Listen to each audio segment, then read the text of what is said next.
Have you ever opened a food delivery app, scrolled for 10 minutes and then closed it without ordering anything, even though you were hungry the whole time? Or stared at your wardrobe in the morning, surrounded by clothes, feeling strangely unable to choose? It doesn't feel like laziness, and it doesn't feel like a lack of discipline, but it does feel quietly exhausting. Most people recognize this feeling immediately. It shows up in small, ordinary moments that don't seem important enough to worry about. And yet, over time, those moments start to pile up. You might notice it when choosing what to watch, what to eat, what to reply, what to buy, or what to work on next. None of these decisions are dramatic or life-changing. They are simple, everyday choices that shouldn't require much effort, and still they often do. You hesitate, reopen options, double-check, compare, and sometimes walk away without deciding at all. The process feels heavier than it should. When this happens, it's easy to assume something is wrong with you. Maybe you think you're overthinking, being too picky, or lacking focus. Maybe you tell yourself that other people seem to decide faster, so you must be doing something incorrectly. But research suggests that this explanation doesn't really hold up. Most people experience this pattern in similar ways, especially in modern environments. The problem is not that you're unusually indecisive. The more common explanation is that you simply have too many options. And while that sounds obvious, it doesn't sound serious enough to explain real mental fatigue. After all, having choices is supposed to be a good thing. We are taught to see options as freedom, more products, more careers, more content, more information, more customization. In theory, this should make life easier and more satisfying. But in practice, something else happens. Each option requires attention, evaluation, and comparison. And your brain has to do that work whether you notice it or not. Studies on decision-making suggest that choosing is not a passive process. It is an active mental task that uses cognitive resources. Every time you weigh one option against another, you are spending a small amount of mental energy.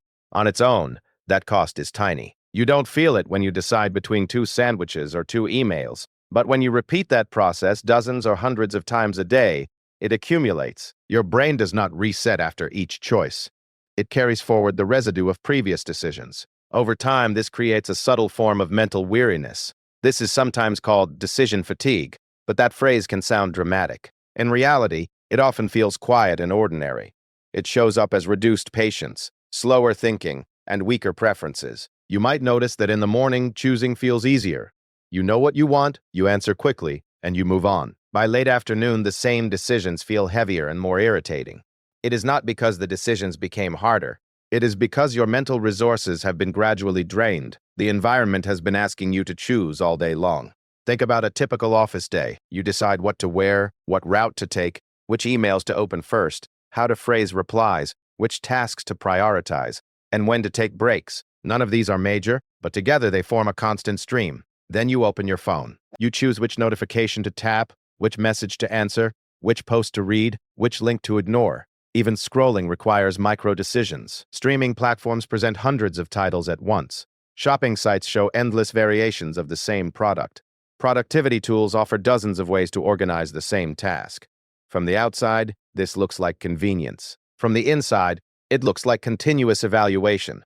Your brain is quietly working the entire time. Research suggests that when people face many similar options, they become more sensitive to small differences. They start worrying about whether they are making the best possible choice. This increases mental effort. Instead of asking, "Is this good enough?"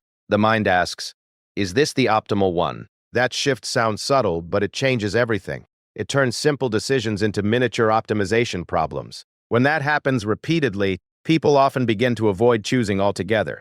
They delay, postpone, or default to doing nothing. This is not a character flaw. It is a predictable response to cognitive overload. When mental resources are low, the brain looks for ways to conserve them. Avoidance is one of those ways. You see this in small behaviors. Tabs stay open for days. Messages are marked unread. Shopping carts remain abandoned. Tasks linger without clear reasons. People often interpret this as procrastination, but research suggests it is frequently linked to overwhelmed decision systems. The issue is not unwillingness, but saturation. There is also an emotional side to this process. With more options comes more responsibility for the outcome. If you choose wrong, you feel more personally at fault. When choices are limited, disappointment feels external. When choices are abundant, disappointment feels internal. You start thinking, "I should have chosen better." Over time, this creates quiet pressure. Every small decision feels like a test of judgment. That pressure makes choosing feel riskier than it actually is. This is why people sometimes miss simpler systems. Fixed menus, uniforms, routines, and default settings reduce mental load. They remove the need to constantly evaluate. It is not that people want less freedom in general. They want less friction in everyday thinking. They want more moments where their brain can rest. The uncomfortable realization is that modern life is designed around continuous choice. Many systems benefit when you keep comparing, browsing, and hesitating. Your attention becomes part of the product. More options keep you engaged longer. More customization keeps you interacting. More variation keeps you searching. None of this requires bad intentions. It emerges naturally from competition and optimization, but the cognitive cost is carried by individuals. This does not mean that choice is harmful or that simplicity is always better. It does not mean that you should avoid options or restrict your life. It does not mean something is wrong with your brain. It means that your mental energy is finite.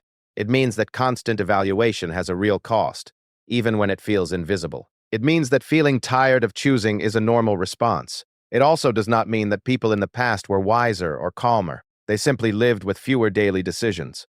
Many of their struggles were different, not smaller. Today's environment asks more from the same human brain. The brain has not fundamentally changed, but the number of choices has. The mismatch is structural, not personal. So when you feel strangely drained after a day of minor decisions, that feeling is not random. It is the echo of hundreds of small mental efforts. It is the residue of constant evaluation. When you close an app without choosing, or delay a simple task, it is not proof of weakness. It is often proof that your decision system is overloaded. It is a signal, not a failure. Understanding this does not magically remove the problem. It does not make life simpler overnight, but it changes how you interpret your own experience. Instead of seeing indecision as a personal defect, you can see it as a response to an environment built on abundance. Instead of feeling confused by your own fatigue, you can recognize its source, and maybe that recognition alone matters. Not as motivation, not as a strategy, but as clarity. A quiet understanding of why simple things sometimes feel so hard.